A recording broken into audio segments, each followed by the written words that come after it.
Welcome to Stories from the Center of the Universe, the podcast about the human experience.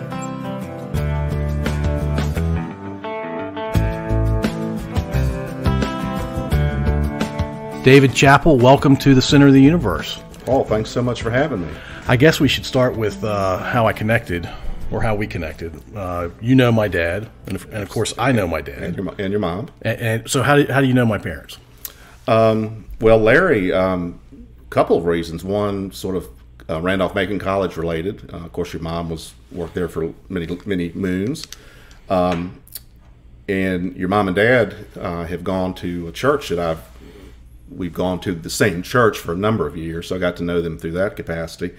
And your dad, I sort of knew of him as a judge, even though I didn't practice before him in Hanover, but I did feel kind of, it was neat over more recent times that I actually, once he retired, I cajoled him into coming down and substituting in Brunswick County, where I'm a prosecutor, so we carpooled a couple times, made the long trip, and so I got to see him in court. I purposely made sure I didn't have any cases that day or those days. But yeah, so and of course I see him at all the RMC sporting events over the years, which is great.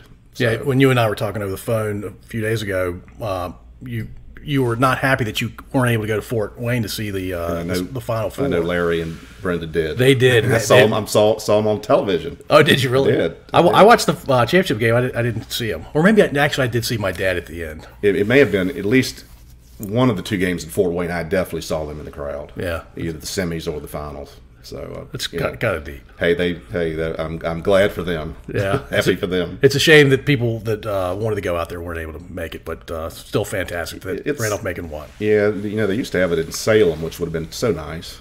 Yes, what, 2.5 hours? So, but hey, the end result's all that counts. So. Yeah, that's absolutely right. All right, so where did you grow up? Pretty much grew up in the Ashland area. My dad, Willie Chappell, was a Methodist minister. The Methodists move you around every 4 years or so. He had a couple of hitches in other areas, but his last, where he was a pastor last, happened to be in Hanover County, Kenwood United Methodist Church, which is still there, Elmont, and that's where we were from 63, I guess, to 66. I was in the first grade in 66, and Dad had gotten, they were going to move him, as is usual, and our new destination was going to be Charles City, which I'm sure there are a lot of good folks over there, but there's not a lot going on in Charles City. As a 6-year-old, I even kind of knew that pretty quickly. Yeah. So we didn't go to Charles City because Dad got an offer to teach religion at Randolph-Macon College in 66. Started in 67, so he took that offer, and so we stayed in Hanover, stayed in Ashland. We've lived in Hanover, and then we lived on campus for a little while, for 3 or 4 years. So, but I basically grew up, went to Patrick Henry, or Liberty, Patrick Henry, and then went to Randolph-Macon. So I'm pretty much an Ashlander. I imagine you were very happy your dad took the job at Randolph-Macon. Oh, I didn't know a lot about Randolph-Macon at the time, but we took a trip to Charles City. And I just remember I remember one country store. That's all I remember from our jaunt. But the die was cast. I thought we were going, and then fate intervened. So that might be the only retail in Charles City even now. It's probably still there, and probably still the only store. There's something to be said for a county like that. That's so open spaces, wide open spaces. Like I said, I'm not casting any dispersions on Charles City, but I'm happy I ended up in Ashland. Very cool. So when you went through Liberty, was it just 8th and 9th grade? I hit that on an interim, kind of a flux situation too. When I was supposed to go to Gandy, I went to Elmont Elementary.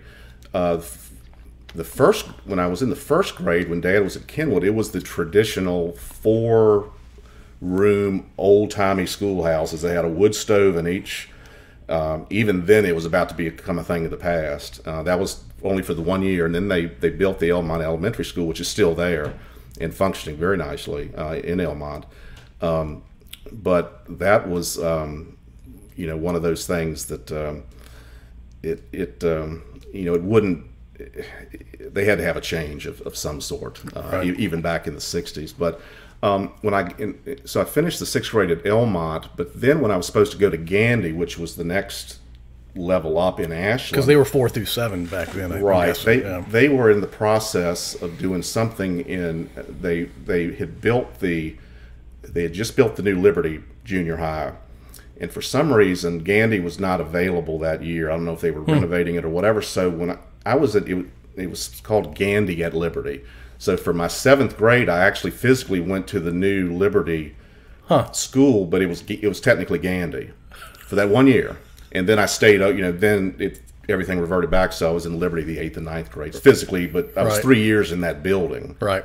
Before went over to Patrick Henry. I didn't know that had happened. So you and I are about 10 years apart, and so 10 years later, I was the first 7th grade class at Liberty when they finally went 7th through 9th. Oh, okay. Yeah.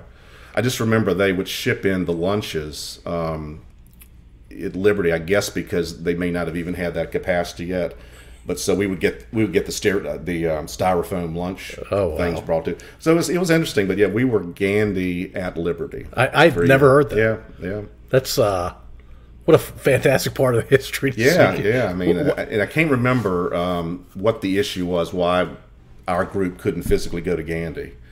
But I never stepped foot in the Gandy school. Right down the road from Macon. Even though technically you were at Gandy. They made you were Gandy at Liberty. So, okay. I don't have a lot of choice in the matter. So when you were a kid, how did you spend your time when you weren't in school or weren't doing what your parents were telling you what to do? I was probably not the best kid. I didn't. I think the statute of limitations are probably out on most of my stuff, but I didn't get into any real trouble. But I like sports. Played baseball, basketball. Never really played football a lot, but mainly into sporting things. Then as I got sort of a little, and I mentioned the thing about being a little in the streets of Ashland a little bit. Now that I grew up and became a prosecutor doing juvenile court, it does have some interesting back and forth. But sort of as I got a little bit older in the childhood age group, I got really attached to professional wrestling back in the 60s, and that grew a lot as it went into the 70s. But yeah, mainly sports related things. Yeah, I played golf. Dad and I played golf a lot. I enjoyed that. Played at it. Yeah, it's a very hard game. Yeah, it is.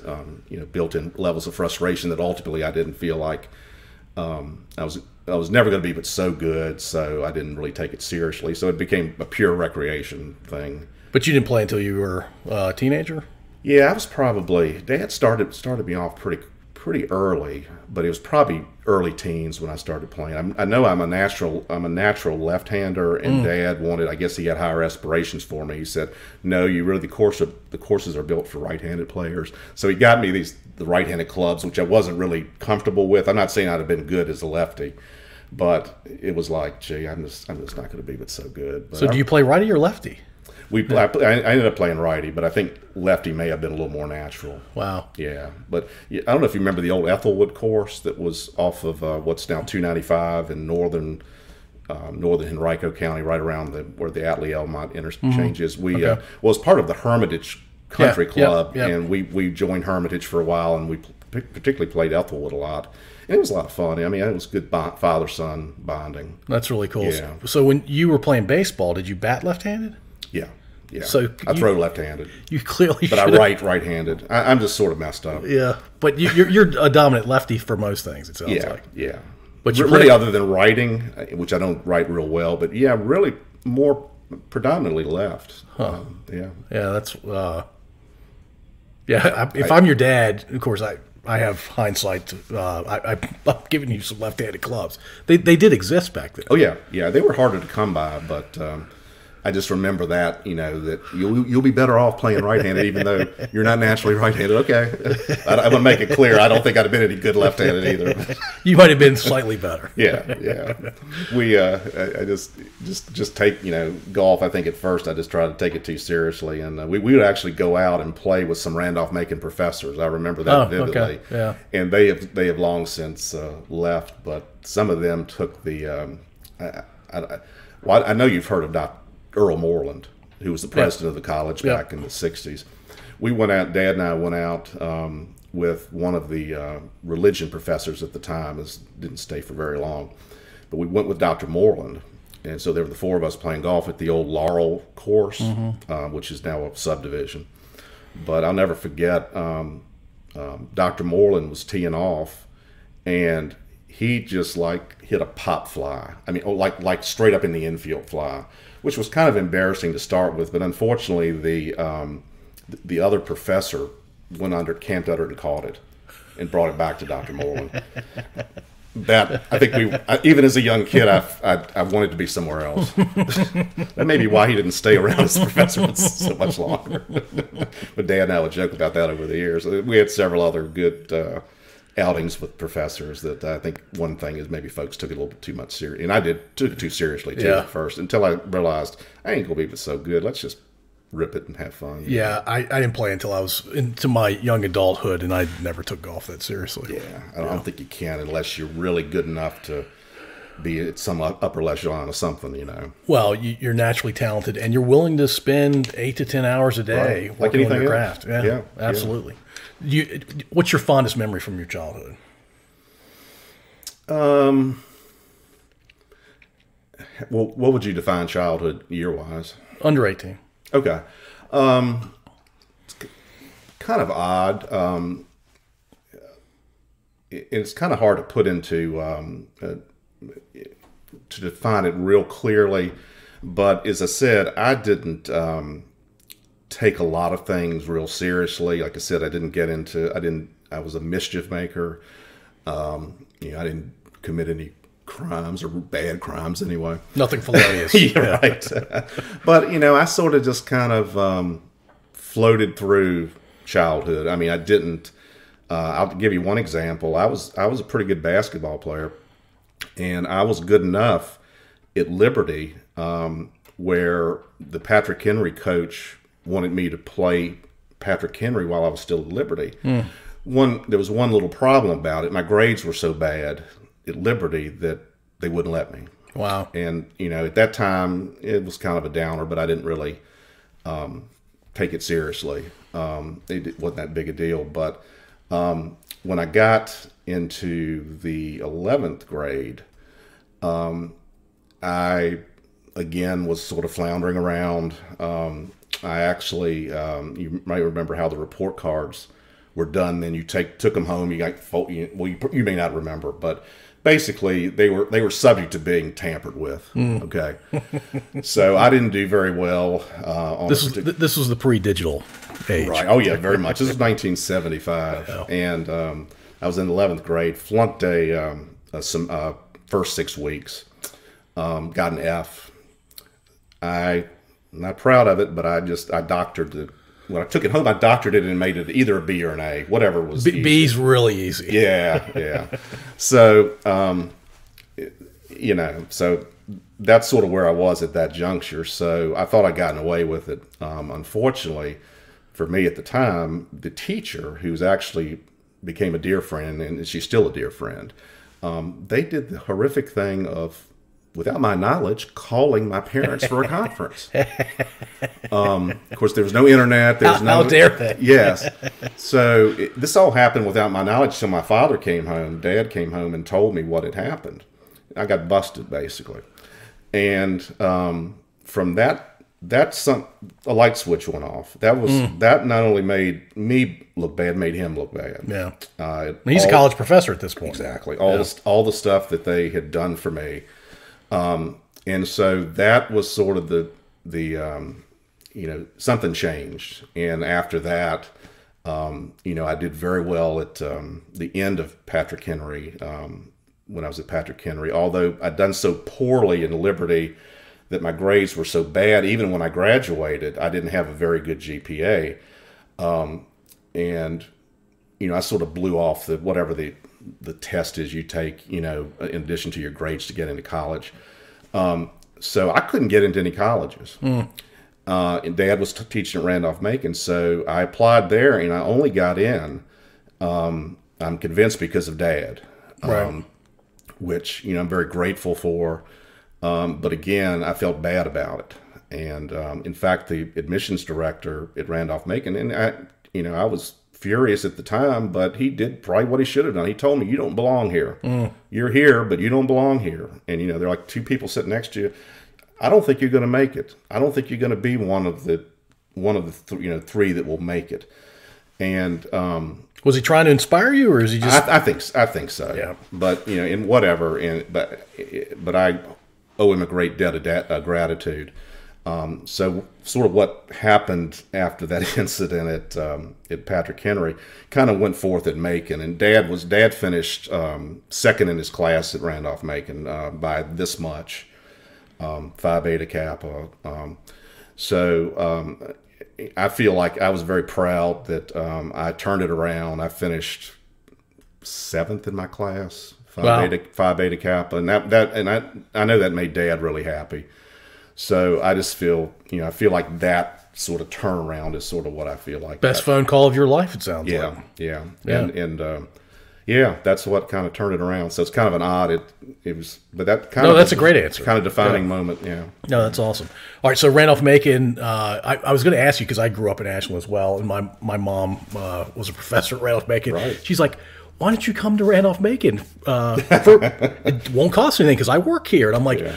I know I don't want you guys to pay for college, but we live 1.5 miles from campus. Yeah. Like, I'm going to see you way too much. I don't think so. Yeah, and I didn't want to be the kid that did laundry at home and that kind of thing. Yeah, I mean, I really had no other option. No, it sounds like it was my fault.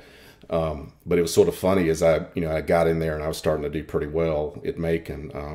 Because religion was a required, may still be, but it was a required course at Randolph-Macon. But when I was there, it was paired up, I think, with philosophy and something else. So you could take something else and cover that requirement. But I messed with Dad and said, guess who your new student's going to be? I said, no, I'm not going to do that to you. Well, I mean, Randolph-Macon has a proud Methodist heritage. Oh, yeah, absolutely. Yeah. Absolutely. I mean, it used to be sort of promoted as being like the first Methodist-related small college or something, but it certainly has a great heritage with the Methodist Church. That sounds right. All right, so how do you remember your time at Randolph-Macon?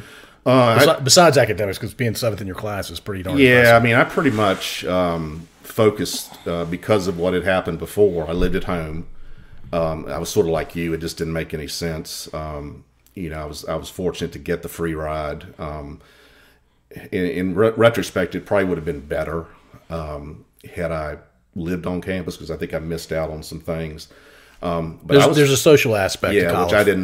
which I didn't really get into a lot at Randolph-Macon, because I knew most of the professors and the workers, and I just didn't know a lot of the students. Right. So I mean, I was pretty much a bookworm. I did have some health issues that I think may tie in a little bit to what we're going to talk about later. Right. But I was out for 2 years with a case of mononucleosis, a virus that attacked me worse than like the doctor that I went to said he'd never seen anything like it. So I was late graduating. I didn't graduate till I was a 6th year graduate. Holy cow! So a lot of it was laced with having to cut semesters short, just not being myself health wise. Sounds brutal. Yeah, it was tough. I went through at least 2 semesters that I got almost to exams, and I just couldn't. It just threw me for a loop, and I just couldn't finish. And I had to go back. They had just started summer school at Macon when I was in the position where that would help me get some credits. And I remember doing summer school, which was a brand new deal back in the early '80s. But yeah, that was so. It was sort of a rocky deal from that standpoint. The one good thing, a really cool thing that came out of me being at Macon is that it took me 6 years to finish. So I got like to my last semester, and I had to do one course, and that was about the time that the college was really focusing on doing internships, expanding that program. You go out and do stuff outside of the walls of the school, and the political science. I did a lot of political science work in college, and they had an internship to work at the Virginia General Assembly.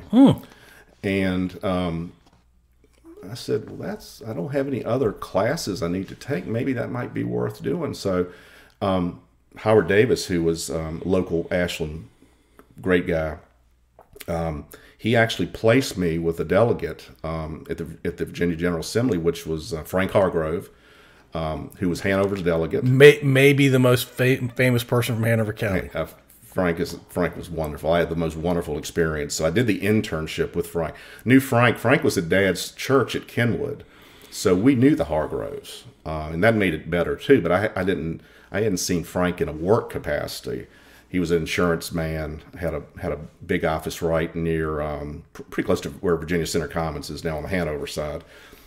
So yeah, I did the internship. I just loved it, and Frank kept me around throughout the '80s, and I was his legislative aide. So I got to actually sort of work for Hanover, work for Ashland, of course, work for Frank. But just a wonderful experience that I would never have gotten, but for Randolph-Macon doing the really pushing the internship programs. And at the time, in the early 80s, about 80% of the Virginia legislators were attorneys. I didn't really know what I wanted to do, but I had to hang out with like attorneys all the time, and I really got fascinated with what they do, the committee work, and that's what led me to pursue being a lawyer. How much time passed between graduating Macon and going to law school? I took 1 year off and worked with Frank for the whole year, and then after that, during law school, I would work every time I didn't have, when law school didn't interfere, and then 1 year after I finished law school, I came back and worked for Frank too. So I tried to milk it for as much as I could. He was a magnetic guy. Oh, Frank was. I can't tell you what a wonderful experience that was. And Frank, did so much for the county. Just true Hanoverian. Yep. It was, just dealing with sort of the people that were really making concrete changes to people's lives. I enjoyed the classwork of political science, but getting in and doing it with somebody who, was as good at what he did as Frank was, that's something that, one of the best times of my life. I mean, it really, it was a whirlwind. You had a session that was either 45 days or 60 days. It went by in a flash. You never stopped. It was nonstop, morning, all night. It functions. And then after it was over, with the House of Delegates, you're running for election pretty much year round. So you had to, whatever you did, and I think we did a lot of good stuff, we had to get the word out. This is what we did, and we would like your support as we want to do more. That's politics, right? Right. And so I was from Hanover, but, some of the places, we had all of Hanover plus a little bit of Caroline County, the Reedy Church part of Hanover, Caroline County.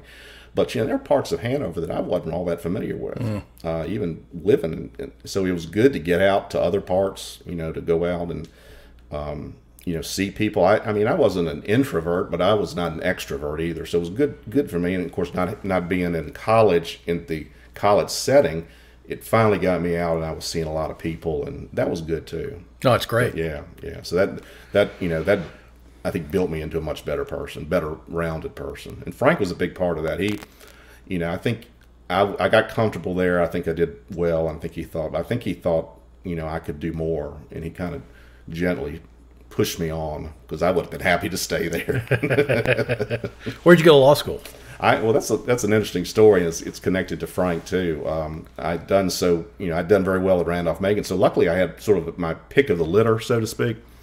And I had taken all of my applications in. I was just telling them at the in Hargrove Agency, this is where I'm looking at going to law school.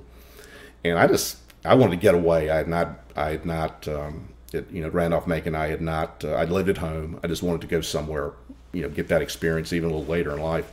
So I took all my stuff in, and Frank's wife, Oriana, came in, and she was always interested in everything. And so she came into the room, and I had all my stuff, and apparently this stood out to her, and it said Arkansas. She said, "Why do you have Arkansas out here?" And I said, "Well, yeah, they're not a real well-known school, but they're ranked very highly, and they were very congenial to me when we talked. And she said, "Well, you know, David, I have family in Arkansas." Long story short, after all of that, it just seemed like that's like halfway across the country, and it's not.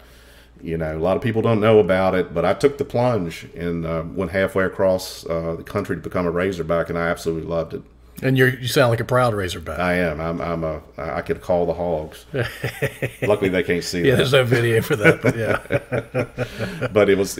I was very close to staying out there. It was so. I had such a good time, but and just enjoyed the people. It's a different culture, different kind of a Midwest Southwest combination, but salt of the earth people. And most of the people that went to law school were Arkansans or Texans. And exposed me to a whole different kind of culture. Oh, the culture's very different. Yeah.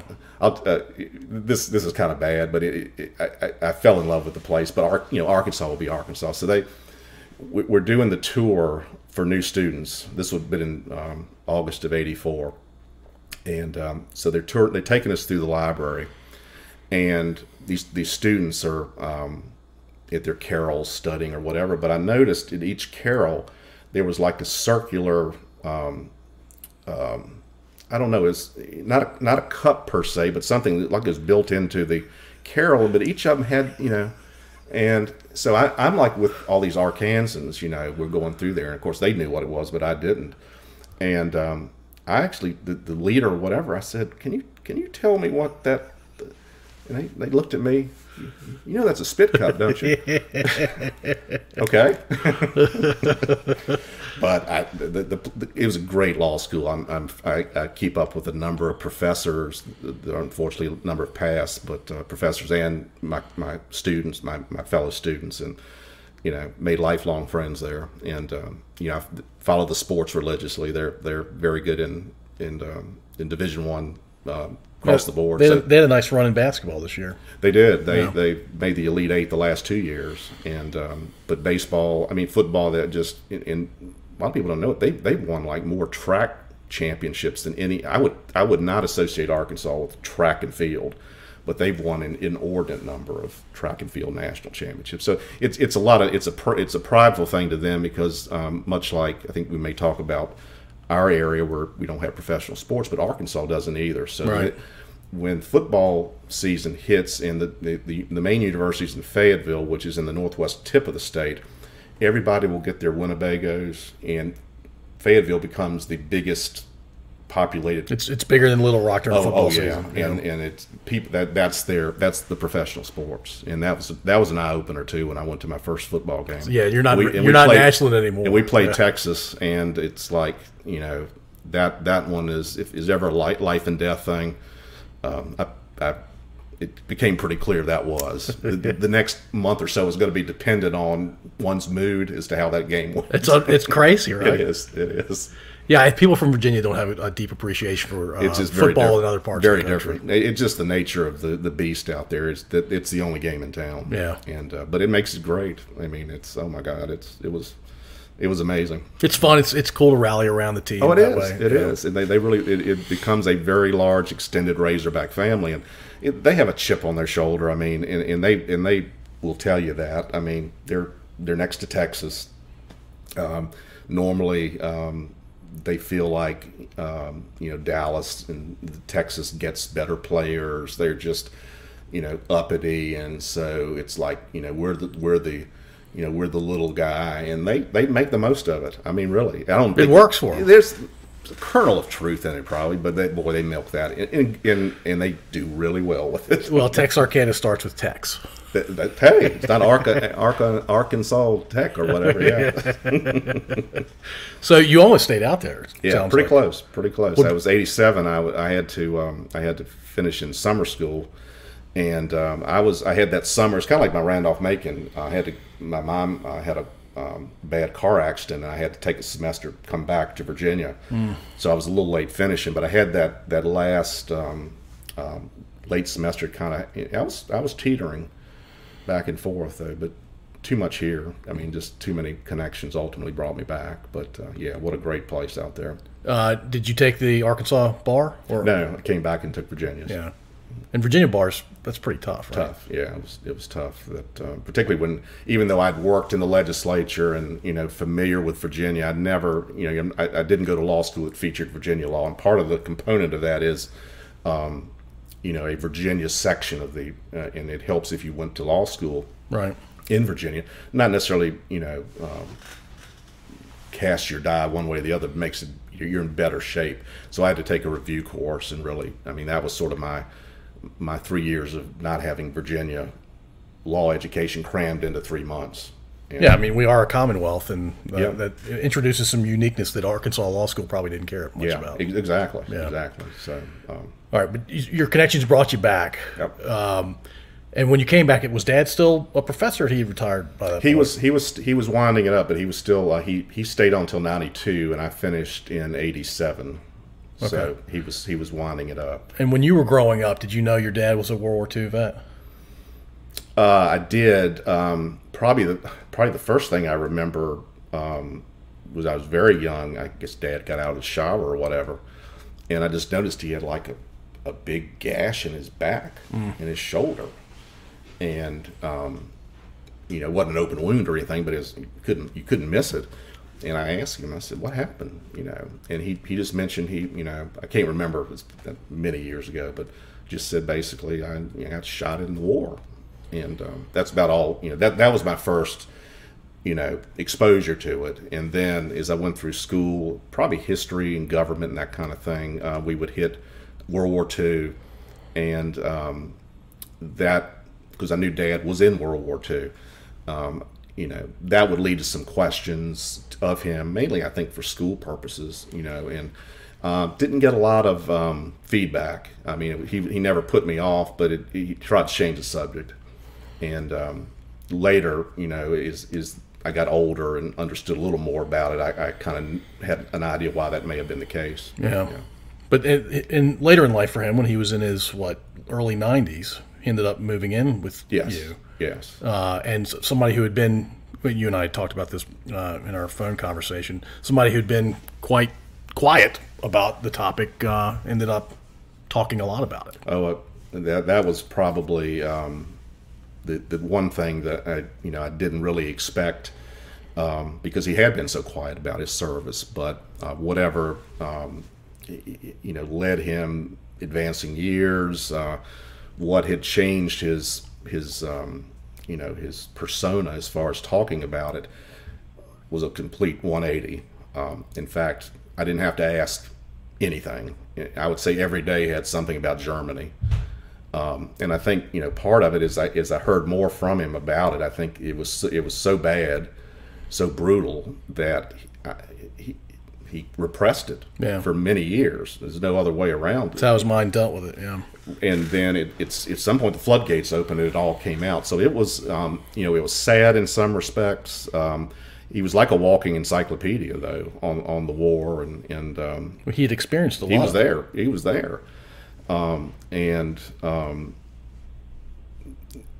But in a way, I think it was, I feel it was good too, because I believe he really needed to get it out, and he felt comfortable at that juncture in his life with us getting it out. So we got a lot, and some of it was, just gave me a new appreciation for anybody that serves in the military, certainly in combat. You just, unless you've done it, there's no way to even comprehend it. But I just sat there and wide-eyed, and I just shook my head, and it just made such a profound impact on him that he did so much good. He got advanced degrees. He won awards for teaching at Randolph-Macon. He did a course on the Holocaust when they started doing the January terms, or the 1 month. Yeah. That was like, it's like tickets going fast to a Springsteen concert. People gobbled up that class. Yeah, that's awesome. And that was probably, again, one of his ways of getting stuff out, as it began to come out. But just knowing that, how he carried that with him and still managed to have a really productive life. But there's no question it was a tremendous weight on him. Yeah, in one respect, the rest of his life had to seem simple compared to what he went through in World War II. But because of that weight, the rest of his life was probably harder than you probably ever realized. No doubt about it. Yeah. No doubt about it. Do you know what his was? So my grandfather was in the war, and he was at one point an infantryman, another point he was a truck driver, and then he was a cook at one point. What was your dad? Dad was, and I want to get this out because your father is the one that this came back to me when I talked to your dad at Dad's funeral, my dad's funeral, and I brought up the war. Some of that is part of my remarks, and then and I had completely forgotten it. But your dad came up to me and said, the thing I'll always remember about Willie when he talked about the war was that he said he wasn't a hero, but he wasn't a zero. And he did say that at the house, but your dad reminded me of that. Yeah. But his,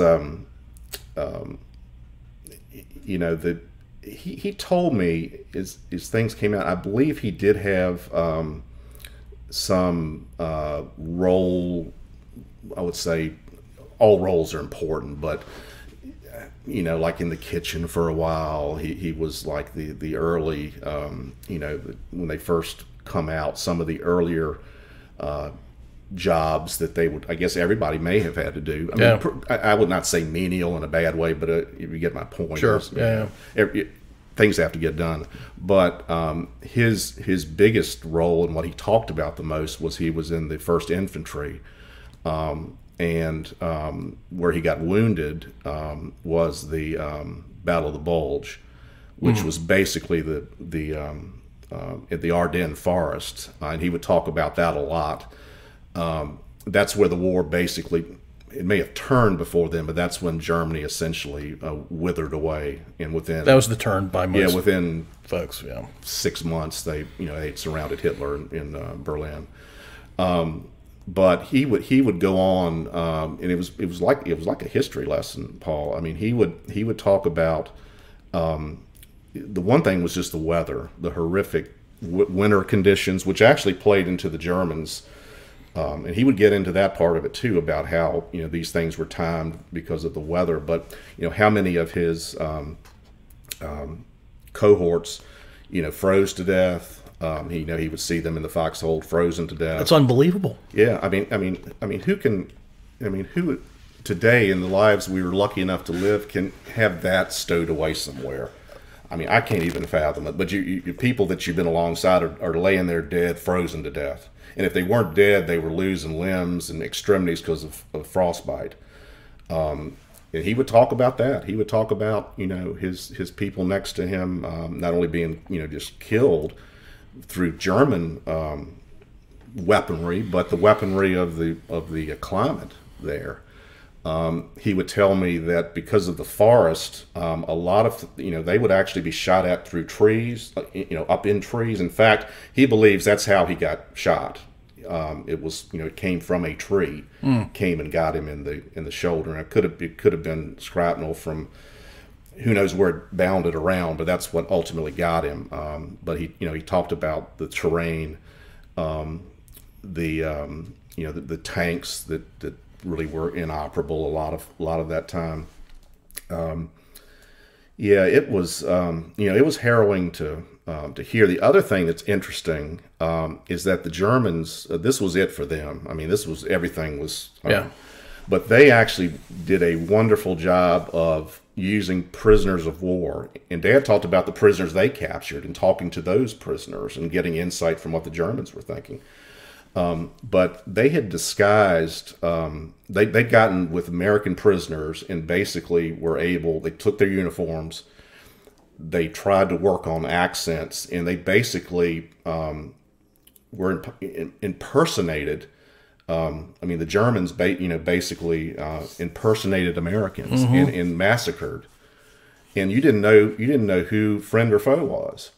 In fact, they had like a litany of, he told me about a litany of, or litmus tests to ask people to make sure that they were legitimately Americans. Wow. And he gave me some of the questions. One of them was like Betty Grable, something about Betty Grable.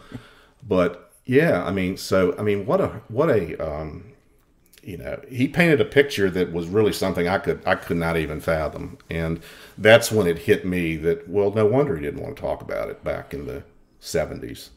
Yeah, I mean, and who would? And these guys, when did your dad go overseas for World War II? He was in the Army from 43 to 46. Yeah, so he was in a combat zone for sounds like more than 2 years. Yeah, well, he was, he did his bigger role was the one that I've described as far as combat goes. But I mean, he was in the mix for before and after. Not before the war started, but a chunk of the middle of the war till actually the whatever the after effect, the cleanup operations were. And he's watching ostensibly his friends die. Oh, right. And you're doing hard things for a long period of time with the same people, and then you watch what he saw. Oh, yeah. And Dad was what he talked a lot about was as soon as he turned 18 and he went to a little high school in Jarrett in Sussex County, Greenville County is right on the line, but pretty much when he hit 18, the draft board, he was gone. I mean, gone as far as that was his plight. Right. From there, and that I think that you think about young people today, myself included, when I was younger. I mean, I didn't have that when I turned 18. I was still trying to do some homework that I should have been doing but I think it struck him that that was his life that he did not have any reason to want to do, and yet he answered the call, as so many did. Oh, yeah. Yeah. Well, I mean, Tom Brokaw wrote the book "The Greatest Generation." If I didn't know it before, I knew it when Dad moved in. And I think you're probably better off of his son hearing all of that about your dad. Yeah, and I think it was good for him to be able to talk about it. And I wish he had done it when he was in his 30s or 40s. But I completely understand the reason why. Yeah. But what was amazing is that he, through the GI Bill, he went in 46. Later in 46, he went to Randolph-Macon. And he went the 4 years and was this far from being the top of his class, even carrying the recent scars of that. I mean, to me, that's a hero. Oh my gosh! Jeez, I mean, your dad was being humble when he said he wasn't a hero. He was not a zero. I think he was a hero. He certainly wasn't a zero. Well, he's a hero in my book. Yeah, no doubt. This episode is brought to you by Homemades by Suzanne. Homemades by Suzanne is a popular lunch destination. They also offer full-service catering for corporate and special events, easy carry-out meals, box lunches, deli buffet trays, gift baskets, homemade breads, and bakery items. Find more info at ashlandvirginia.com. I don't know how to transition to this, but you had mentioned that you, when COVID started, the world was freaking out. But pretty quickly, you realized that unless you were susceptible because you had other conditions that made you susceptible, or you were of a certain age, you were going to suffer the sickness. At least the thinking back then was, and you'd be fine, and you'd move on, and you wouldn't get it again. Was the thinking. I don't know anybody that has what you were describing to me the other day, but you have long-term COVID. I guess the first place to start is, what is long-term COVID? Yeah, Paul, I appreciate you bringing it up, because it is it's a type of COVID that is not very well known, not understood. Not that we're all going through or have gone through the issue of COVID in general as a very newfangled thing, doctors and patients and everything else. But I certainly didn't know about it. I guess I'd gone about a year. Everybody was getting it and having issues. You had people on ventilators and unfortunately people passing, particularly elderly. And I dodged it for a good year. But I had a positive test. Actually, it was like a week after I got vaccinated the first time. And that had nothing to do with it, but it's just interesting, the connection. Right. It'd be January of last year, so it's been 16 months ago. I didn't have a version where I had to go to the hospital. I just had the typical flu-like symptoms like everybody else did. I lost my sense of taste and smell for a long time, but pretty much what everybody else had. you know, wait it out 10 days and or thereabouts, and you should be good to go. And that part of it was true as far as the flu-like part of it. That did go away according to plan. The fever went away for the most part. The body aches, that stuff went away. The difference is there is a small percentage of people that continue to have symptoms, and they don't go away. And the reason why, nobody knows. Now, when you say don't go away, do you mean not for a year or two, or do you mean permanent? Well, that's sort of to be determined. Yeah, I guess we don't know. Still not enough data to know that. Like the rest of COVID, it's there's so much unknown about it. In other words, some people's symptoms go away completely, which is great. That's what you want. Bad as you feel at the time, it's over with, and if you survive it, you're good to go. Right. The long COVID can take all kinds of different directions. Some symptoms are different amongst different people that continue to have the symptoms. As we go longer, and of course, I've had to sort of become an expert on it, like in any kind of medical condition when you have it. But it appears that the ones that that linger the most are what you hear generically as brain fog, which is a cognitive deficiency that either COVID has caused or continues to cause at some level, and fatigue, the really advanced fatigue, not the fatigue like I just got to stretch to get up. It's like you can't get out of bed. Kind of like mononucleosis, which I'd mentioned in Macon when I had that. Yeah. I believe there's some connection, but we don't know enough to Probably. say that. I keep trying to push the doctors, but they won't take the jump. But I think ultimately that'll probably, in my view, may well be a nexus. But in my particular case, I'm going on 16 months now. I just, for 14 of those months, I couldn't. To get out of bed was an effort every day. And you're a prosecutor in I'm Brunswick a prosecutor, County. and I've got to drive 100 miles to work one way.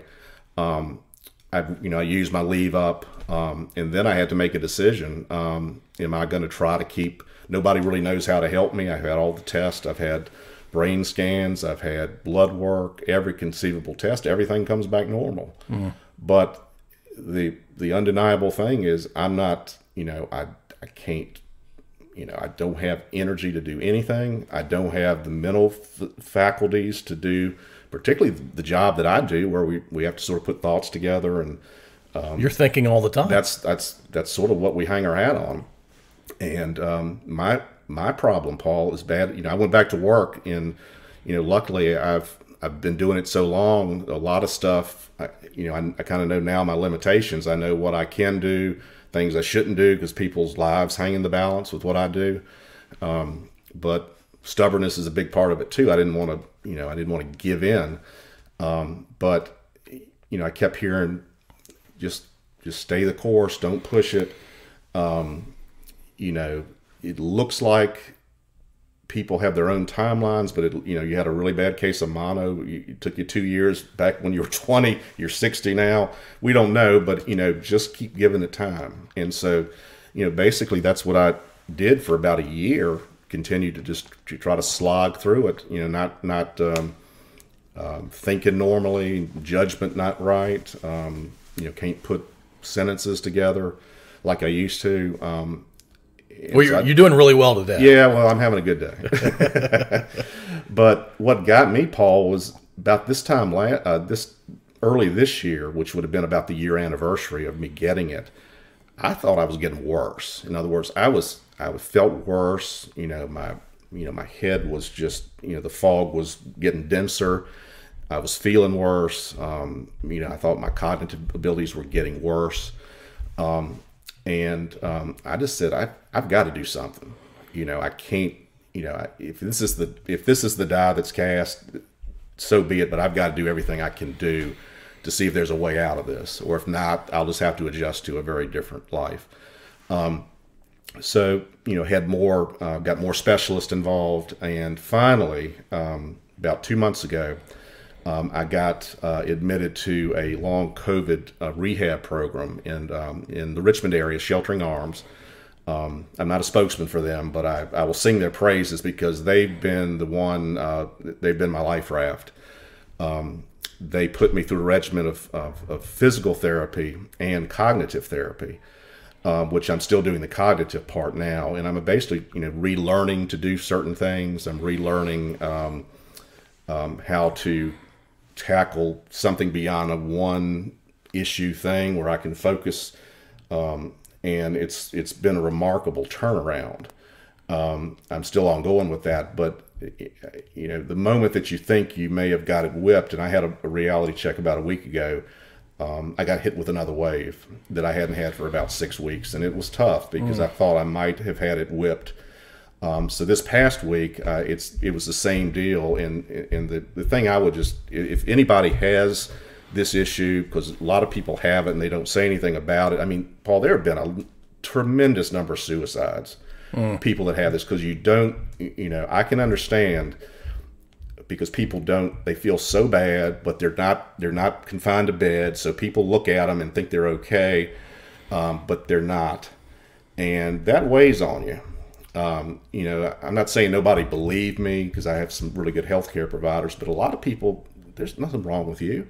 Your test came back fine. Right. That weighs on. You're talking about medical people.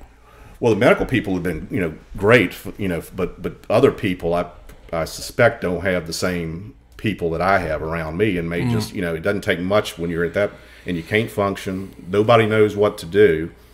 It's bad. It's bad, and I mean, you're not bedridden or anything, so. And I don't think a lot of people talk about it because it's something that you can't quantify it to somebody that, I've got a high temperature, it's like your brain doesn't work and there's no good reason for it, and you don't have any oomph at all. And I say that, I mean nothing. It's not like a little tired, it's like nothing. But yet most of us aren't in the position where we can just lay around for the rest of our lives, which is not good. So, but what I've found is the folks at Sheltering Arms, they're learning as we are. But the main thing I've gotten from it is people that have this push, because for so long with me, don't push it, you're feeling terrible, it's not getting any better, don't, just stand pat. That did not work for me. And what the main thing they did is they pushed me physically, dropped 30 pounds. In about 10 weeks, they pushed me mentally. That's a lot of weight. That's a lot of weight, but the right way too. But you lay around and don't do anything, and it doesn't take your appetite, unfortunately. But, it's like any bully, Paul, that I've ever dealt with. If you stand up to it, they tend to back down. And for instance, this week, that's what I did. And didn't feel very good, and knowing this thing is still with me kind of mentally gets you a little bit, but the same thing happened. Once I continued to press on, it sort of faded back a little bit. So how long that's going to take, where that's going to lead, I don't think anybody knows, but I know that there are a lot of people that are probably the silent minority of COVID people that are still dealing with these issues, and I've already turned a couple of folks that I've just come up and turn them on to what's going on at Sheltering Arms with the long COVID program, and it's been a huge benefit. So anybody that doesn't think there's a way out of it, or doesn't think they can ever get any better, nobody knows anything, we do have something locally that can help and has helped. I'm glad we're talking about this, because I imagine 98% of America doesn't know. Well, I called one doctor's office, and I'm not going to, I'm not disparaging that individual, but it just kind of goes to show what people that have it have to deal with. And, I mentioned as part of something I needed, I have long COVID, and then I got a response, what's long COVID? This is from a medical office.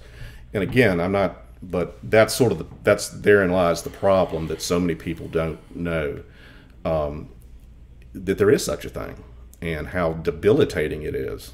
And the bad thing is we really don't 100% know what to do about it, but we're getting there. And like I said, the things that have been done through a neurologist that I saw, that she referred me to Sheltering Arms, made a tremendous difference. So I feel like, I've got an enemy that now I've got some ammunition, and that's in itself a big deal. there's something you can do versus just kind of being a receiver. Yeah, just where take this thing whips you, and these Yeah. waves hit you, and you just kind of, you really are just kind of like the old cartoons where the Bugs Bunny or whatever gets hit in the head and you see the stars. Well, that's kind of like the first 14 months were for me. Wow. But you don't know what to do. So, But recently, more good days than bad days. 100%. Yeah. 100%. Yeah. Well, I'm glad you and Sheltering Arms got together. Exactly. And they're trying to get the word out. It's just, so I told him, I said, I'll be your biggest cheerleader, because through nobody's fault, it's because nobody knows what to do, but these things have started to pop up, and I've been very fortunate, and I've made a ton of progress. So That's great. Yeah. And it's difficult when just the very mundane things that you take for granted with your brain are no longer available to you. Mm. Scary. It's terribly scary. Scary is probably a good word to use, because some of the things that happened to me, particularly a year into it, and I'll just I'm not embarrassed to say it. One of the things that made me know that I had to do something, I couldn't keep it where I was. This was a year into this, Paul. I actually got scammed by con men claiming to be federal authorities. Mm. They caught me on a particular bad day, and I gave them a bunch of money. Wow. And David, who's been doing law enforcement for 30 years, that was sort of a defining moment, as much as the one we talked about before. I said, at this point, I'm not gonna go down quietly. I'm not gonna, if this is my lot, so be it. But to me, that was the lowest of the low, and that's when things have gone up since then. So if you get a 30-year,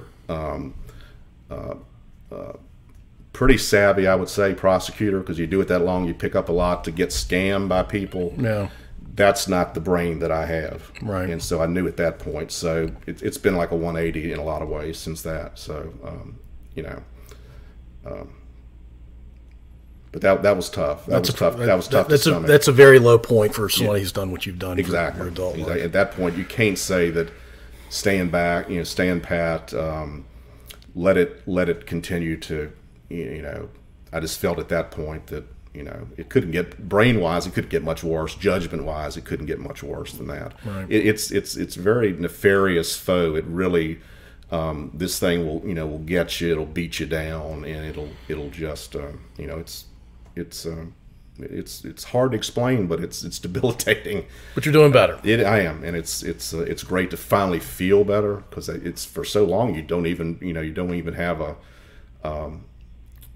a real feel for what it is to feel good again. You're just in that fog. You're just kind of going through the motions. You're trying to get through the day, and nobody should live like that if there's anything they can do about it. Right. So yeah, and they can do something about it. it is. They just have to have the knowledge. And I think hopefully COVID's run. For the most part, we're not seeing a lot of what we did, and we won't be having new cases that could develop into long COVID cases. But there are a good number of people out there that I know are suffering probably in silence, which I did for quite a while. Yeah. And I just hope that they'll keep the faith, and there's stuff out there that can help them. Well, this podcast maybe helps a little bit. Absolutely. Yeah. And, very cool. Very cool that we talked about that. Not very cool that you went through I that. appreciate you bringing it up too. I can't. It makes me feel good that I have never suffered anything like that. I can't imagine. It's I can't. The percentages are out there, Paul, but it's less than 10%, and of people that have COVID end up getting some form of long COVID. And again, what they've told me at Sheltering Arms is that, of course, I know that they're, in fact, my doctor had it for 6 months, long COVID. So it was a godsend getting her when I went in for I went for my head, because I said, I can't, people scamming me out of money. That doesn't happen. And, something got to be wrong. Well, the MRI, of course, was fine. But I get a doctor who's had long COVID and knows that doesn't tell all, Right. So, that was, it was good to get somebody who's got is a medical provider knowing what you're going through. But hers was 6 months. You know, John Smith's is going to be 8 months. Jill Smith is going to be 2 months. And what they've been telling me is that a lot of folks, you know, just aren't recovering. And of course, we just don't know whether for them was 2 year going to be the cutoff, or is there not going to be a cutoff? Yeah. You know, I thought I had my cutoff about a week ago. I'm not sure now. I've quite reached that point, but generally they're saying that once somebody turns the corner, they usually don't go back very far. It's usually there's enough data to sort of support that. Well, that's why I asked the question: was it permanent, or Yeah. is there an end to it? Because COVID itself, as a concept, has been around for a very long time, and I assume that there was a lot more data and a lot better understanding. Yeah, a lot of the data, Paul, actually is not from the U.S. because they're drawing. We're getting more now, but of course, COVID hit other countries before it hit us here in the U.S. So a lot of the data, at least earlier on, was from other countries, which doesn't necessarily mean it's not, it doesn't apply to us too. But we're getting more data now from the U.S. And again, I think it's just going to take a little longer to see if these people that have the longer deals are gonna see some betterment. Yeah. But they're talking about doctors and people that have similar things, or they have pretty sharp mental skills, just cannot get it back to the point of doing what they're doing. And mine is sort of up in the air. I feel positive about it now. I haven't been doing a lot of trials where I can do something that could hurt either side. Just if I have a bad day or a bad moment. But I've had a couple that have gone really well, so I'm optimistic. But that part of it, I've been very slow to want to, I just too much hangs in the balance for me to have a dense fog hit me during the trial. But I think I'm going to get there. I mean, I'm more confident now than I've been. Well, based on what we're talking about now, it sounds like you're going to get to a place where you're going to be okay. So I feel fortunate. I mean, I really do.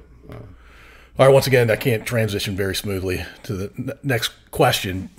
You've been a prosecutor for most of your time as a lawyer. Why prosecution versus defense? It's funny, when I got out of law school, the one thing that I didn't want to do was criminal law. I'm not sure why, but I didn't want to prosecute. I didn't want to defend. I didn't want anything to do with it.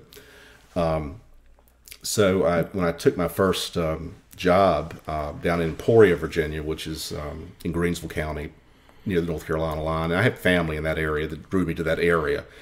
I actually worked for Legal Aid, which is sort of a service-based thing. It's a civil. You help people with civil problems if they can't afford it. I mean, if they can't, if they're getting evicted from their house or their apartment, they get served with a civil suit. Anything that's not criminal, they do.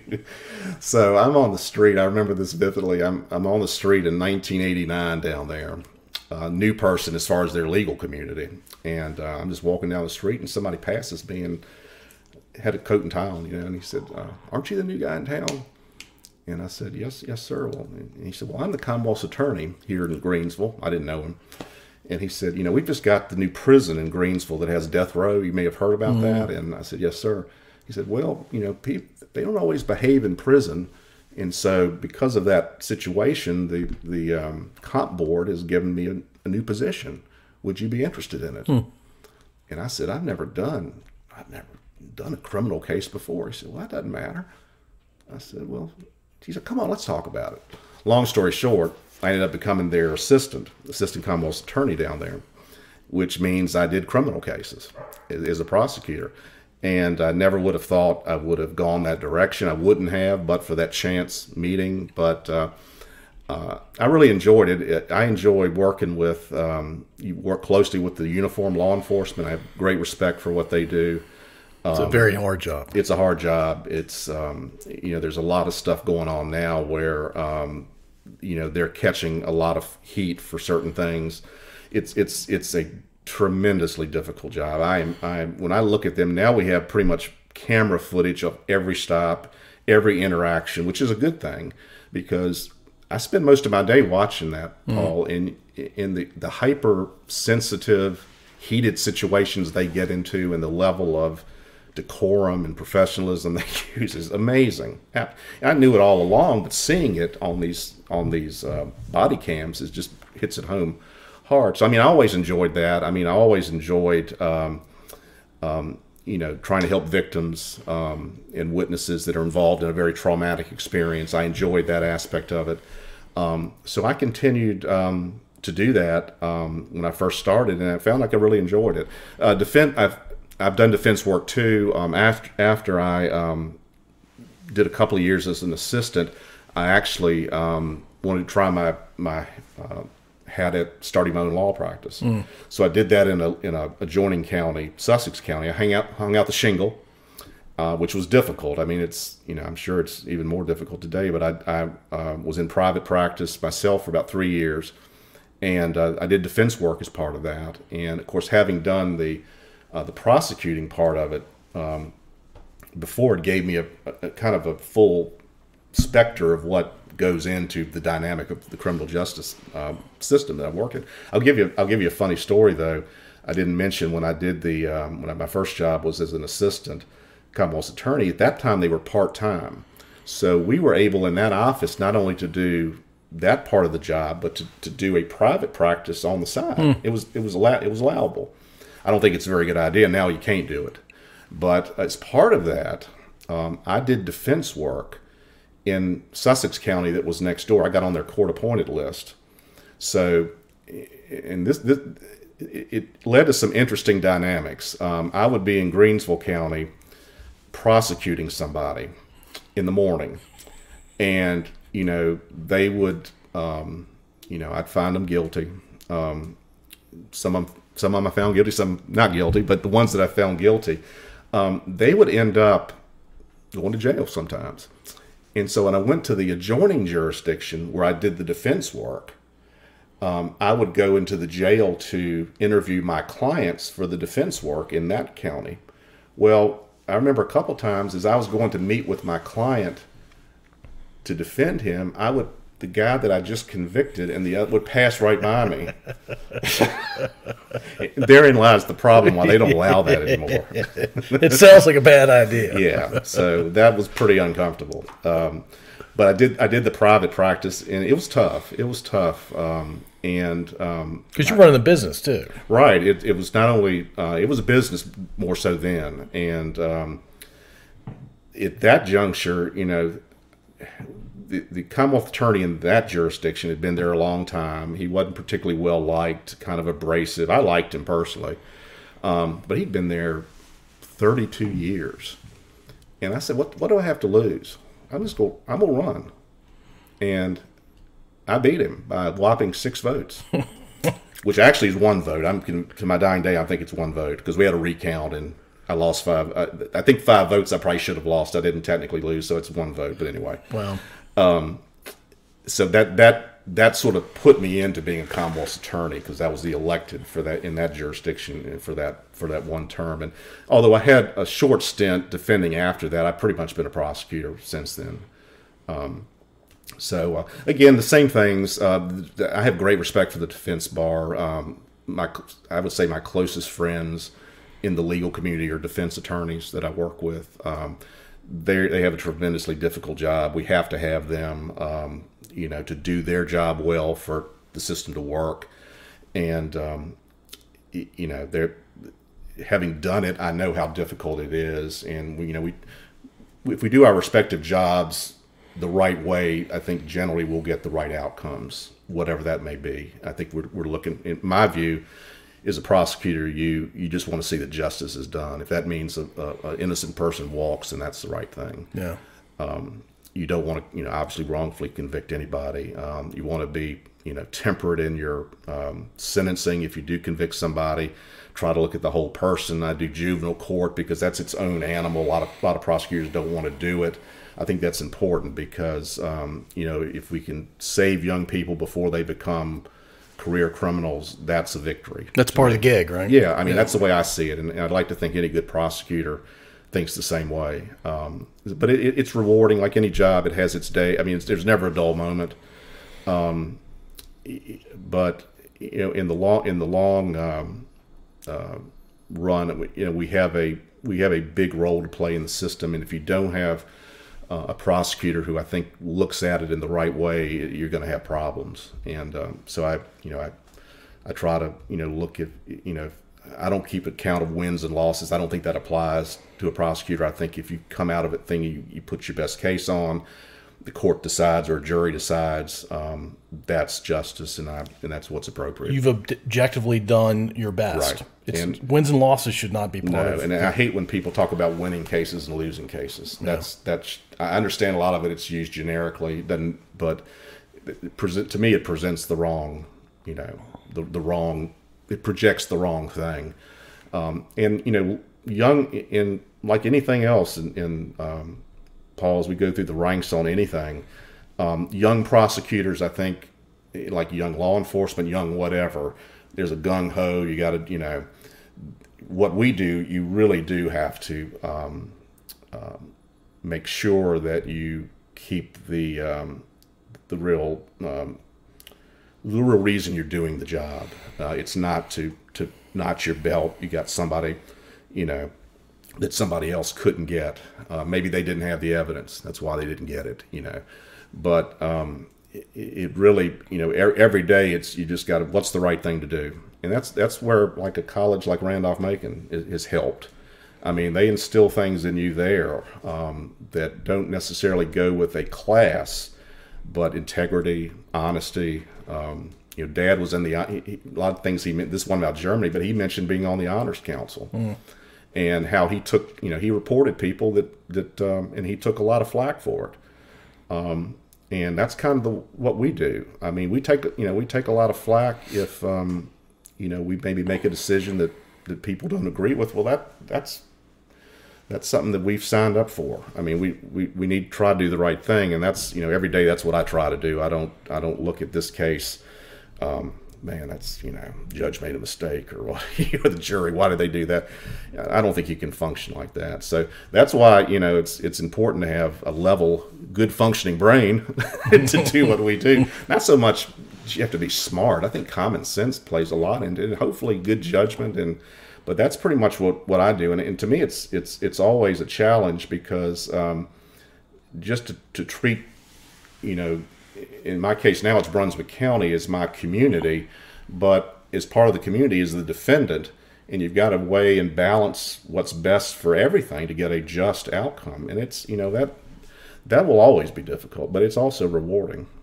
All right, you and I were talking a few days ago, as I mentioned, and we talked about at least a couple minutes, if not a little bit longer, on every topic we've talked about thus far, to include the next one I'm about to introduce. Oh, I think good one's coming up. And by the way, I knew everything other than long-term COVID. I had a high-level understanding of the topics that I wanted to chat with you about, and I'm thankful we just talked about them.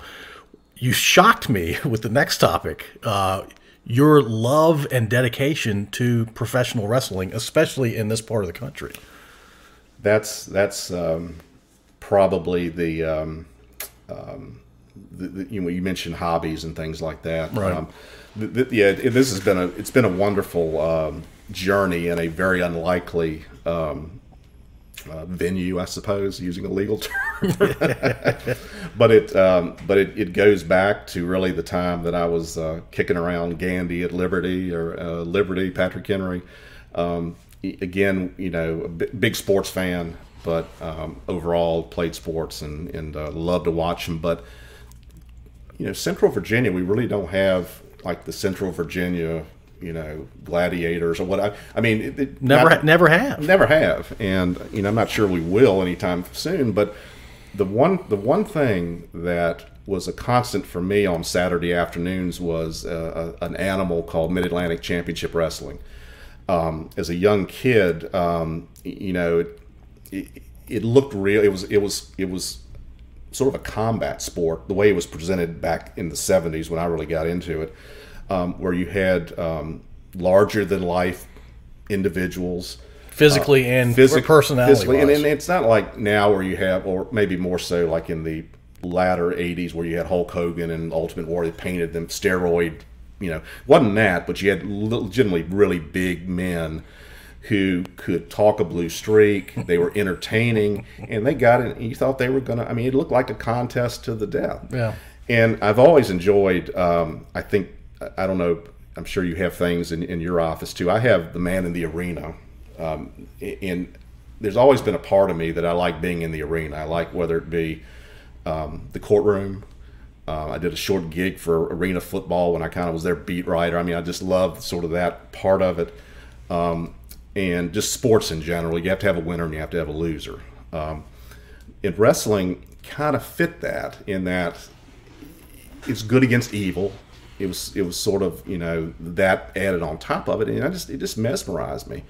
So I would, guys that were back in this area back in the 70s, that I watched on TV with eyes this big, and I got a cassette recorder, and I recorded all of their matches and the interviews. I still have them to this day. And just, it's like, these guys are unbelievable. So I'd go Friday nights in Richmond and watch them live. And I would never get a ringside seat. My dad went with me some. I don't think I told you this, Paul, but he would bring books with him to read. Or let's suffice to say, that didn't last but so long. It was pretty wild. And I think I enjoyed that too. It was exciting just being with all these. They had smoke-filled rooms. The smoke came by the end of the card. The smoke would be at the ring. The people were just so into it. I just got the disease, as we call it, in the wrestling business. But I would never get in. They were bigger than life, so I could never meet them or anything. I don't even want to be. I just want to watch and take it in and watch the good and the evil play itself out. On the storylines. So, I went through until I really went to law school, and I went to Arkansas where we didn't have the local people anymore. And the business was changing then anyway. It was going more national. You didn't have like Mid-Atlantic, which was the two Carolinas in Virginia that had the traveling troupe right through our states. It was changing anyway, but that sort of took me away from it. But I still had the love. I'd listen to my tapes and everything. But then real life came involved. I got... went to law school, got the job we've been talking about, got married, and you still love it, but there was really no outlet. Wrestling still happens, but it's different. It's just sort of a different dynamic. It's not really presented as being real. It's sort of everybody kind of knows that it's an act. It's a Shakespearean tragedy. Choreographed, and everybody now kind of knows it. And of course, back then it was slow to get to that point, so it's different. So we get to about 1998, and something called the internet comes about, and that ties everybody together that may have sort of been like me that loved it, but we've never had a chance to get together. They may have been like in Greenville, South Carolina, on the other end of the Mid-Atlantic circuit, or somewhere in the Carolinas, but we all came together, and that led to a resurgence of I guess, my love for wrestling, the old wrestling more so, although I still have great respect for the new guys who can do amazing athletic things. But I met a fellow on the internet who shared my passion for it, maybe you might say a little to the nth degree passion for it. And we got to talking through the internet, and eventually in 2000, I said, let's try this. There's these things called websites. Maybe we can put something out and see how many people would be interested in, our thoughts and recollections of the old Mid-Atlantic days. So, long story short, the Mid-Atlantic Gateway website was formed, and we're here in 2022. It's going stronger than ever. And there's an unbelievable amount of information. Were you able to take a look at it? Oh my gosh! Good. How many hours a week were you spending at the height putting that together? But it's a labor of love, Paul. So really, that doesn't even add into it, No. But so we've met kindred spirits from all over the world. I mean, we have we can keep track of our hits from other countries, and it's just incredible. Meeting fellow fans is what we expected. The one thing we didn't expect was the wrestlers themselves, our heroes growing up. That are very guarded, particularly the ones back in that area, about, not exposing the business, the inner workings of the business, because a lot of it was kept under wraps back then. But generally just the mistrust of anybody that wasn't in their circle. Even to this day, if you're not one of them, they're not going to tell you a lot. And we were lucky to get the first people that reached out to us in wrestling-wise, took us at our word that we were just fans. We thought they were great. We think people should know they're great, and particularly young people that would have no other way of knowing what they did and how they entertained everybody.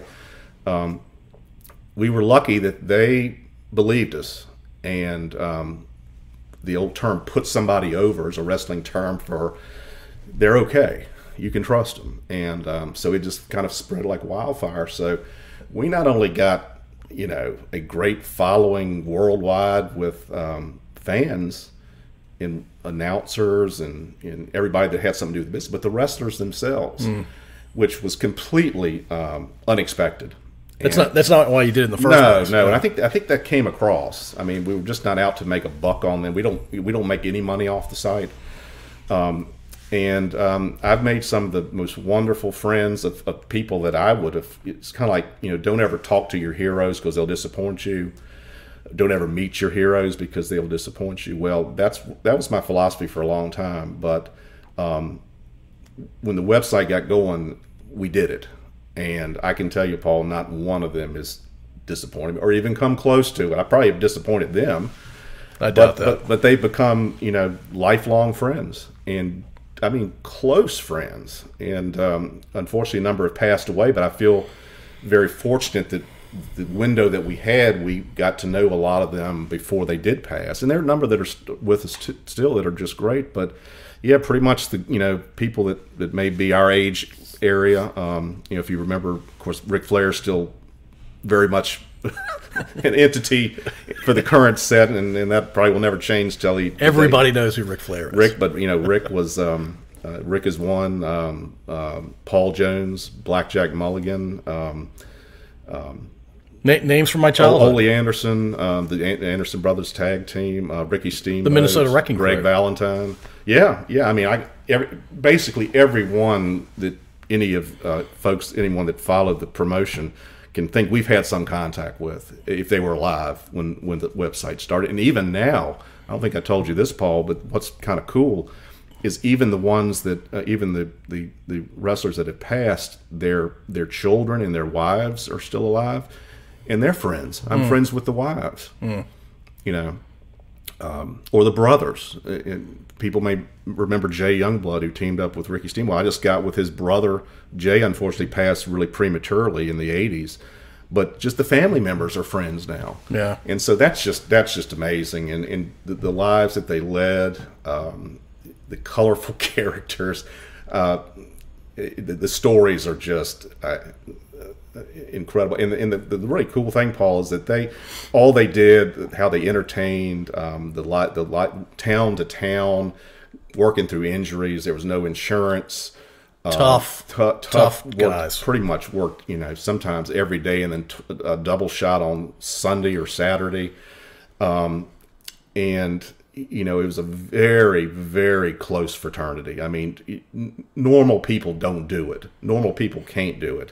You can't be hurting and aching and, injuries and then get up there and do a day of promos where you have to put that aside and come off as believable to get the people to come to the next town for the next show, and then go out later that night and wrestle, that same night that you did a day of promos, and then the cycle repeats itself over and over and over and over. But they have to be close-knit to survive, and unfortunately, that type of lifestyle did lead to some drug abuse, alcohol abuse.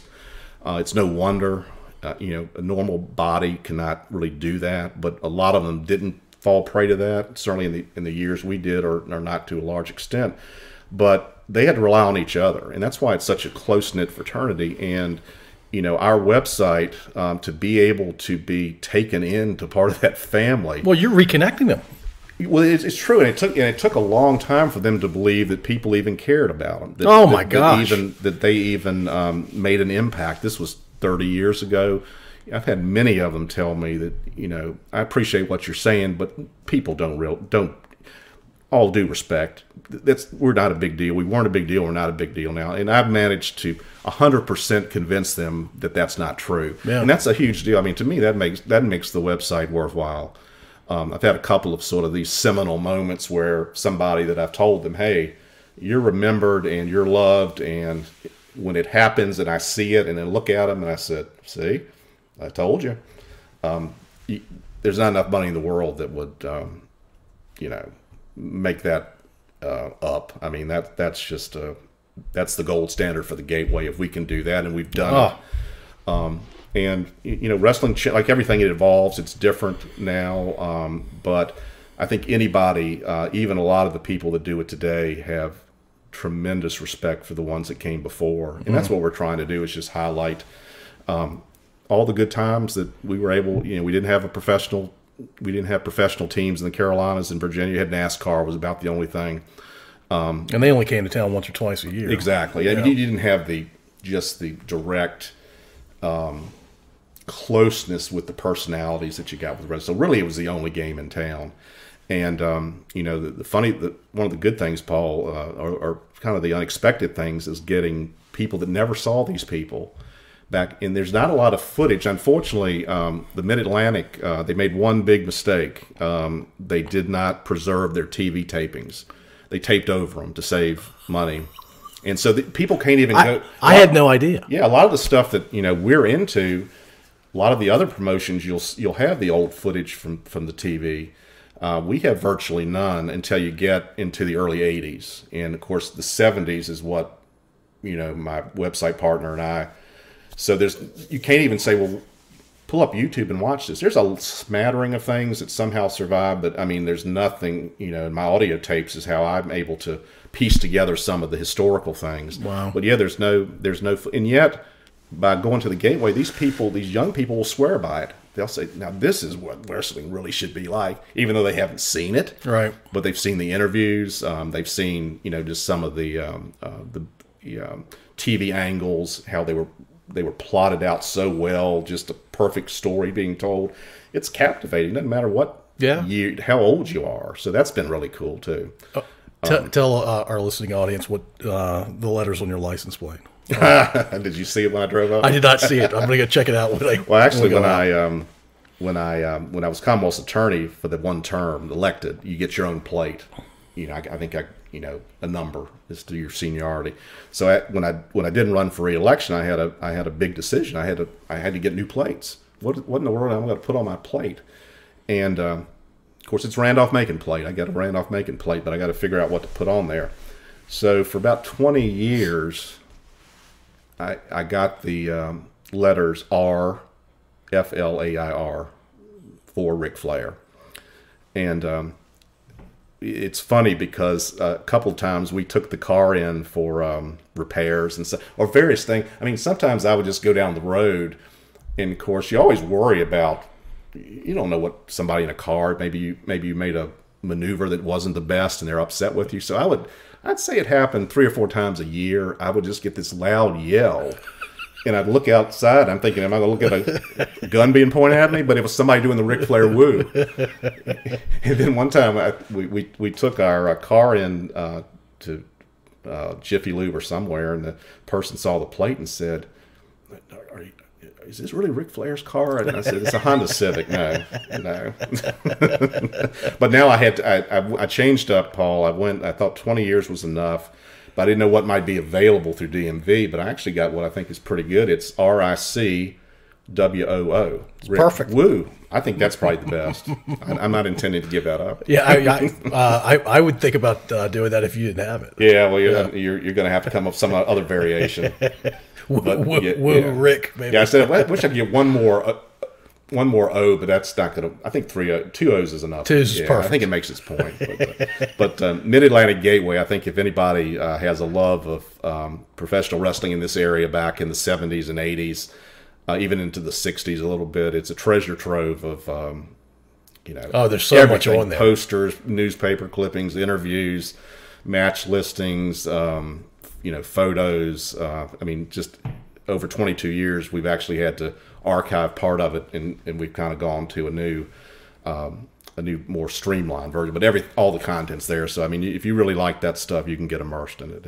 I think we've accomplished our goal in sort of trying to preserve what's out there, and anything from here on is gravy. I mean, but I think pretty much most of the things that are out there, the people that meant a lot to it, we've gotten with. We've tried to historically chronicle it accurately, and some of the side effects have been really great with interacting with so many fans that have similar interest in the people in the sport themselves, or the I don't know if it's a sport, but you know what I mean. Sure. It was back in the 70s. It sure it was portrayed as that, and I think that's what maybe is missing a little bit today. You just don't have. You have the great athletes, you have the acrobatics, but you don't have that real belief that they're really trying to beat somebody to the point of winning and settling a feud versus showcasing their athleticism. And, right. But it's evolved. I'm not saying it's worse, but it's certainly. I'm not sure I would have the connection would have been as strong as it was when I grew up and the way it was presented then. Yeah. So that's what we're trying to do. So it's a labor of love. It is a lot. It's time consuming, but we love doing it, and that's the. What's the so it's Mid-Atlantic Gateway is the Mid-Atlantic website? Gateway. Mm-hmm. Okay. Should be pretty easy to find these days. Just do it. Just a search for Mid-Atlantic Gateway, and that's actually the first thing that'll probably pop up on your search. I think I told you, Paul. I have to brag about it a little bit, but I just feel like it was pretty cool. Just mainly knowing that we've done something that's made an impact in the community and brought people in. But we actually in 2016, Dick Bourne and my website partner, who does he's the one that makes the site look really pretty and does he's the webmaster. Yeah. But we were actually brought into the Mid-Atlantic Legends Hall of Fame as people that just do a website. It was pretty amazing because the year we went in, we were inducted with pretty big folks. Jimmy Valiant, who actually is a long time Boogie Woogie Man. He's in the WWE Hall of Fame. I mean, but been here, Boogie Woogie Man here. We had Baby Doll, who was one of the connected with the big boom in the mid '80s with the Horsemen and back and forth with them. Dusty Rhodes, who had passed away, but they inducted him with Magnum TA being in his stead. To take the induction. We had Road Warrior Animal there. So I mean, we're getting these website guys get inducted with these big, I mean, just stupendous names in the business, and there are a bunch of them in the audience. We have Bob Caudle that introduces us for our induction. So it to me, I mean, it was just sort of surreal, but that was sort of the defining moment where I said, we did take a lot of time doing this, and yeah, but that's how much people appreciate that in the business. Oh my gosh, we must have done a decent job. So yeah, I think they deeply appreciate it. Yeah, so that was really really cool. I want to mention my wife too, Diana, who's really put up with, and she's not a wrestling fan at all. I'll tell you a quick story about her. When we were dating, I had an in, and I'm lucky that people in the business want to give me free tickets. I don't know why, but I don't turn them down. So this was actually when I was a Commonwealth's attorney in Sussex, and this was in the late '90s when you had the Monday Night Wars with Nitro and Raw going head to head. So business was huge. So I could basically get tickets wherever I wanted. So I got like 40 tickets because it was huge then, back in that time period, to go down to the Scope. And I was dating Diana, and she knew I had an interest in wrestling then. But I said, and I thought it was a pretty big hotshot deal. I said, well, I got tickets to this Monday Nitro that I think everybody wants to go to, and how about you? A bunch of the law enforcement will come with me. Why don't you come on with me? I'll show you around, introduce you to some people. She said, no, I don't have any interest. I did a little bit of stood back for a second. Really? But bringing it to the front, she is actually she's allowed me to do a lot of this stuff on taking a lot of time to do it, and she's actually gotten connected with some of the people in wrestling that I think she really has may not be a fan per se, but she's a fan of the people that she's met. And one of the ones that she has bonded with particularly is Bob Caudle, who was is the voice in our, I think you'll agree, for Mid-Atlantic Wrestling, one of the best announcers. He's in a Raleigh native, and we've been very fortunate to strike up a real close friendship with Bob and his wife. But Bob, he will enjoy talking to Dick and I, but you can tell wrestling is just part of his life. And for whatever reason, he and Diana have a bond where he'll say, well, yeah, that's a good thing. Diana, what do you think about? So, I mean, they're just a really interesting pairing. And she's had a couple of wrestling people that's kind of seeped in. So they're different folks. It's a different, doing what they do. It's just a different, a unique lifestyle, and it brings out some interesting quirks. But bottom line is they're good people, and I think that comes through even to somebody who maybe is not in the into the nuts and bolts of following the matches, the storylines, that kind of thing. But I think so. That's been kind of cool to see. Well, it makes you happy, I imagine. Yeah, Diana's formed those relationships. Well, and sometimes I'll have I'll just kind of mess with her. I'll have a little trivia. I'll just see something pop up, and I said, "Let me ask Diana this," or maybe it's a picture from the youth of one of the wrestlers, and she knows them well enough now that she is really good about. I'll say, "Mystery wrestler, who is this?" I'll just say, "Paul Jones." Wait a minute. Yeah, that's right. But how did you know that? Blackjack Mulligan. Yeah, that's right. And Dick, Dick, who knows as much as anybody about the '70s wrestling, he'll stumble on some of these, and Diana will just, that's Paul. She's really good at faces. Yeah, it sounds like. Yeah. So very cool. All right, last question. We ask most of our guests. It's you're a talk show host for one time. You have an hour, and you get to pick your guest: a female, a male, and a musical group. And if you're into stand-up comedy, you can pick a comedian as well. Okay. So I knew this was coming because I listened to the show. Let's see. I would say male, probably Muhammad Ali. Oh, I was expecting you to say a wrestler. I'm glad you said Muhammad Ali for lots of reasons, but to include your guest can no longer be with us as well. So, so that's okay too. I thought that was absolutely. I just think he was just a cultural phenomenon. Of course, the sports part of it is interesting. I just remember as a young child, even in school at Elmont, I remember one of my teachers. I think I was in the 6th grade. This was when Joe Frazier and Muhammad Ali were getting there. I think this would have been the first of their 3 matches. And she was a big fan of Ali, or Cassius. I don't know if he was Cassius Clay then. I think he was Ali when he fought Frazier the first that's right. time. Yeah. But I just didn't, Ali, he was sort of had the, I don't know, he didn't come across, I like Frazier. He was like, I like both of them. Yeah, I do. Oh, now I think both are just, I love them both. But as I sort of looked at his past and followed him later through the 70s, and then sort of what he meant to the worldwide appeal, and the cultural things that he brought to the table. Well, the bravery he displayed outside of the ring. Oh, right. And that's someone. He even came to, I think you probably know, he came to Randolph-Macon in the I guess it was the late 60s, around the draft. I think the issue with the draft. Right. But yeah, he wasn't afraid to put himself out front on things, and you combine that with the sports part. That's somebody that I think would be a fascinating. He's a top 10 American across our history. Yeah. Female, this may go more so towards legal folks, but I think maybe Sandra Day O'Connor. Okay. Who's somebody that was a trailblazer for her gender.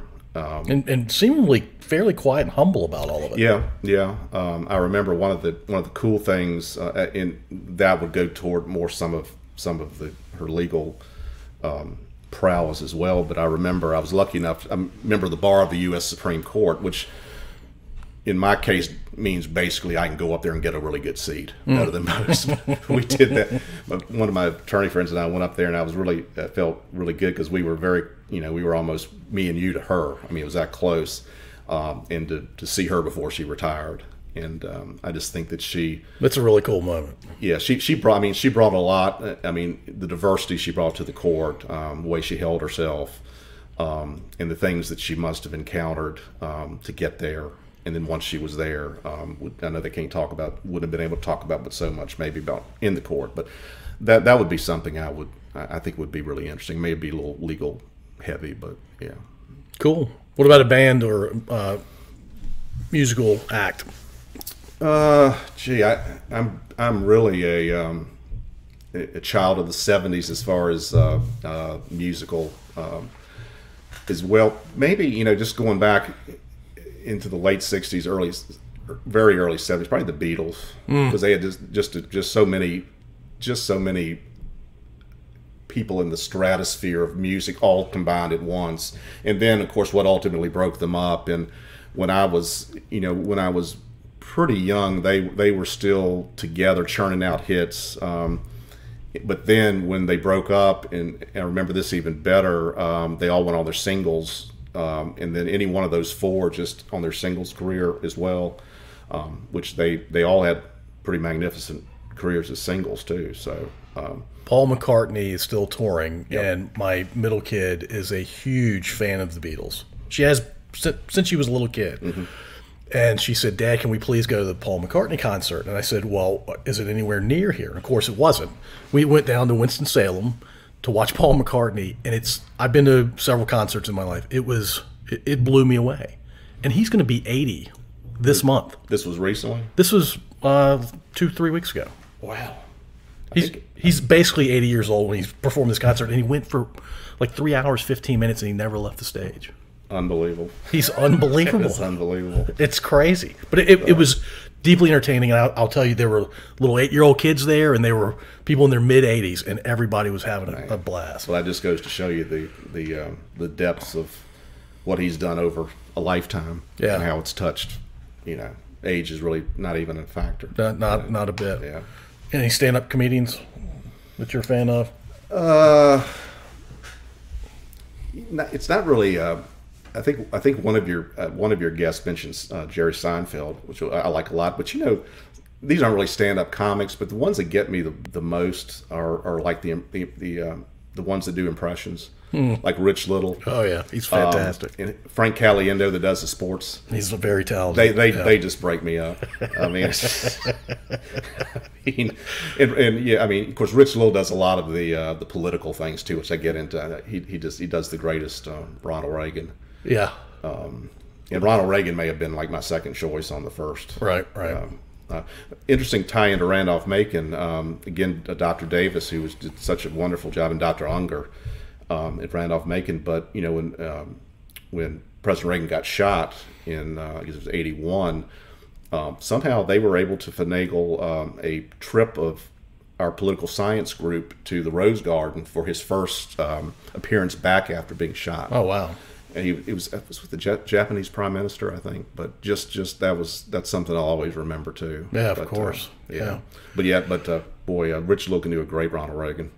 I love it when impersonators do the impersonation in front of the person. That has me in stitches every time. Yeah, I'm trying to think who. There's one of the big politicians that it may have been Reagan that just, I think they enjoyed that aspect of it the most. Yeah. I mean, just. It's quite a talent, and just that they keep me in stitch, probably more than just a straight up stand up comedian. Yeah, that's great.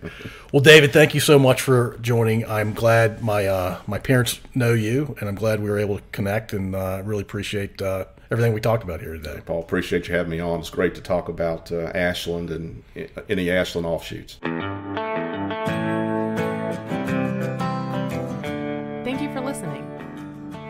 If you enjoyed this episode, please subscribe to wherever you listen to podcasts. We'd also really appreciate if you'd rate and review us. You can find us at scodupodcast.com.